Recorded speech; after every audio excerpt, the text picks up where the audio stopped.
This is Michael Orrell from MobileBurn.com, and today I have with us the Palm Pixi for Sprint. This is the second WebOS powered smartphone to hit the market.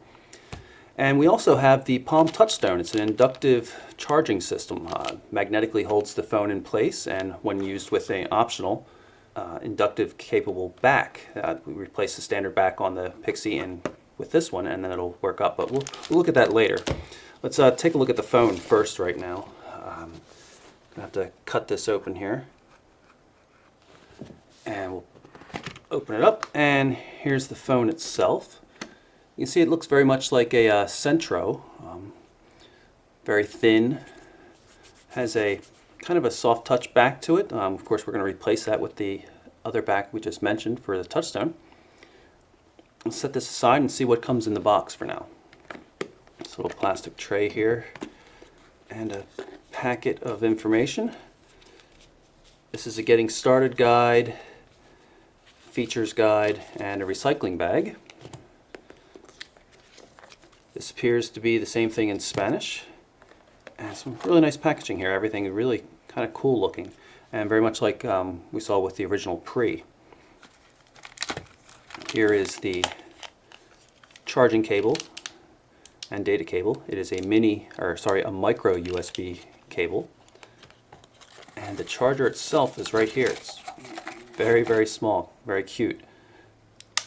Plugs flip out, cable plugs in here. Really very compact. I'm quite impressed with that. It's very nice indeed.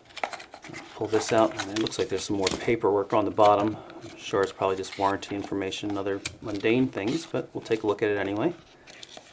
A little hard to get out, and there certainly seem to be enough things down here. Warranty information, same thing in Spanish, and of course important legal information, and some Sprint network information. Okay, I'm going to pull out the Touchstone at this point, just to show you what it looks like. You can see it's a kind of a wedged cylinder. And you notice that the device does not stick to it right now. There's no magnetics in it because this is the standard back. We have to use this back. It comes in this package here in order to take advantage of the Touchstone.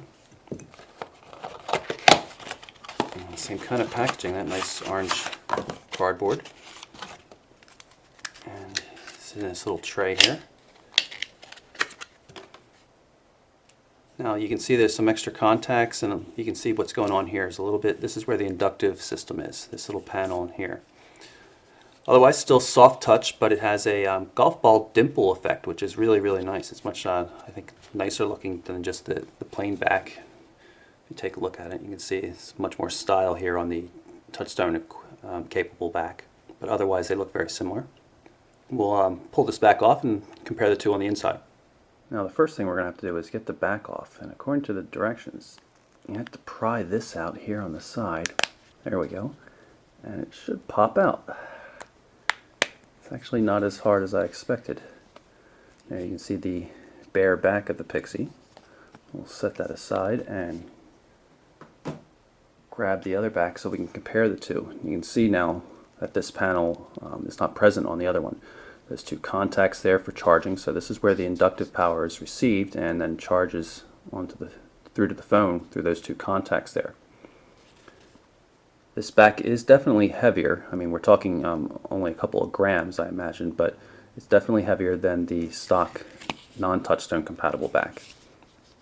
But otherwise, they look quite similar. Here's the Touchstone back with the phone. We're going to put them together, but before we do that, first you can see the contacts where they line up there for the charging system. So I'm going to snap it all back in. Goes in pretty easily. Everything clicks into place. And let's take a look at the design. Up top we have the power button. I guess I'll press that here to start things up, hopefully. See the device is starting up. 3.5 millimeter headphone jack.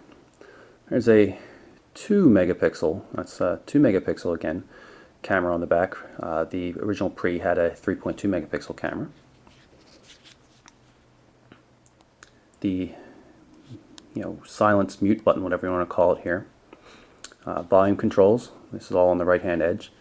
And right here, it's a little difficult to see, it's pretty well hidden right now, is the flap that protects the micro USB charging and data port. It's nice and smooth, you know, it doesn't feel like it's going to get opened by mistake. Very subtle look. It seems to work pretty well. Nothing on the bottom. Some sort of hole right here. I'm not sure if it's for maybe a car kit, secondary microphone. Not really, honestly sure. Speakers for the speakerphone and ringtones and stuff like that. And of course, the front of the device is where we have the 320 by 400 pixel display. Now, the original Pre had a half VGA, that was 320 by 480, so we've lost 80 pixels worth here. I guess they already figured the device was getting pretty long because of the full QWERTY keyboard down here. Now, the QWERTY keyboard has keys very similar to those of the Pre and the Centros.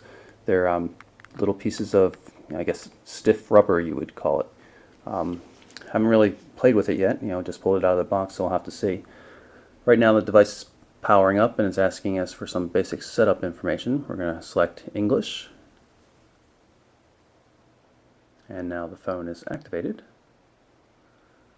And we'll assume all the conditions are okay.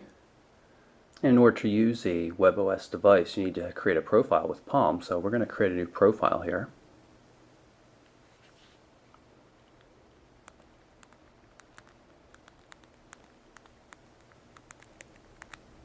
Call it Mobile Burn Test.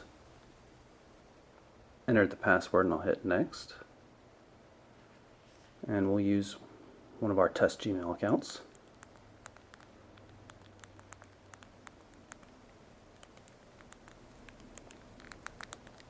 Very small keyboard, not a bad feel though, and if you're okay with the small size, you know, you really don't have to move your fingers around too much. It's not all that bad. And now we're creating the profile. Looks like we're done. Some information about how they use location information. Have to accept Google's terms. And we're going to enable auto locate. And there we are at the initial screen. So give us a couple of hints on how to use the device. Now that we have the touchstone compatible back on, I'm going to show you how the magnetics work. There's a little bit of a magnetic surface either in the back or in the touchstone itself, so as the phone and touchstone will stick to each other. I mean, it's not a super strong magnet, but it's definitely enough to get the job done. And on the back, or I should say, I guess, the bottom of the touchstone, we have all these little micro suction cups. This thing will stick to everything. It's not adhesive per se, but it will stick to anything. Even painted walls. I had this thing mounted to a painted wall where I had the Palm Pre done that way at least.